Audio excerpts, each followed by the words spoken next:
Some 50-odd years ago, Lake Charmaine had been the site of a rich kid's summer camp. The owner had gone belly up, and Grandpa bought the entire lake and surrounding acreage on the cheap. He'd fixed up the camp director's house and tore down most of the lakefront buildings. But farther in the woods, where no one went anymore, he left the kids' bunks alone to rot.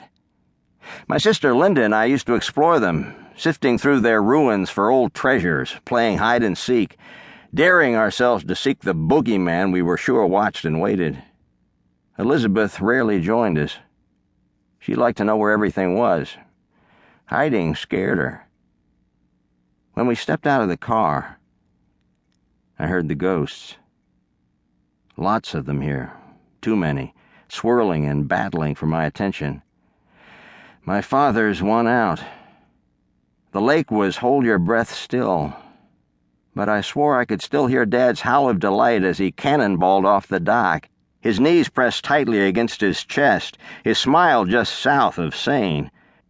The upcoming splash a virtual tidal wave in the eyes of his only son. Dad liked to land near my sunbathing mother's raft. She'd scold him, but she couldn't hide the laugh. I blinked and the images were gone. But I remembered how the laugh and the howl and the splash would ripple and echo in the stillness of our lake. And I wondered if ripples and echoes like those ever fully die away. If somewhere in the woods my father's joyful yelp still bounced quietly off the trees. Silly thought, but there you go. Memories, you see, hurt. The good ones most of all. "You okay, Beck?" Elizabeth asked me.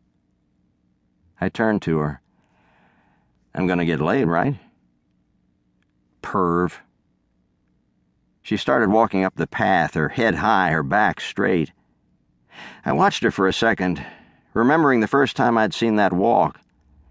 I was 7 years old, taking my bike, the one with the banana seat and Batman decal, for a plunge down Goodhart Road. Goodhart Road was steep and windy, the perfect thoroughfare for the discriminating stingray driver. I rode downhill with no hands, feeling pretty much as cool and hip as a 7-year-old possibly could. The wind whipped back my hair and made my eyes water. I spotted the moving van in front of the Ruskins' old house, turned and... First pow.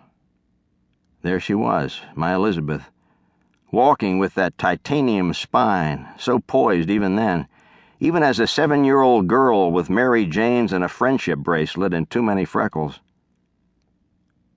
We met 2 weeks later in Miss Sobel's second-grade class, and from that moment on, please don't gag when I say this, we were soulmates.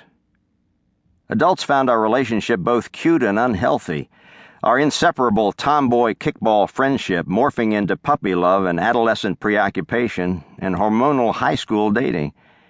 Everyone kept waiting for us to outgrow each other. Even us. We were both bright kids, especially Elizabeth, top students, rational even in the face of irrational love. We understood the odds.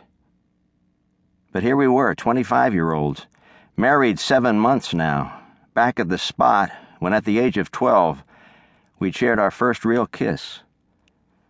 Nauseating, I know. We pushed past branches and through humidity thick enough to bind. The gummy smell of pine clawed the air. We trudged through high grass. Mosquitoes and the like buzzed upward in our wake. Trees cast long shadows that you could interpret any way you wanted, like trying to figure out what a cloud looked like, or one of Rorschach's ink blots. We ducked off the path and fought our way through thicker brush. Elizabeth led the way. I followed 2 paces back, an almost symbolic gesture when I think about it now. I always believed that nothing could drive us apart. Certainly our history had proven that, hadn't it? But now more than ever, I could feel the guilt pushing her away. My guilt. Up ahead, Elizabeth made a right at the big semi-phallic rock, and there on the right was our tree. Our initials were, yup, carved into the bark. EP and DB. And yes, a heart surrounded it.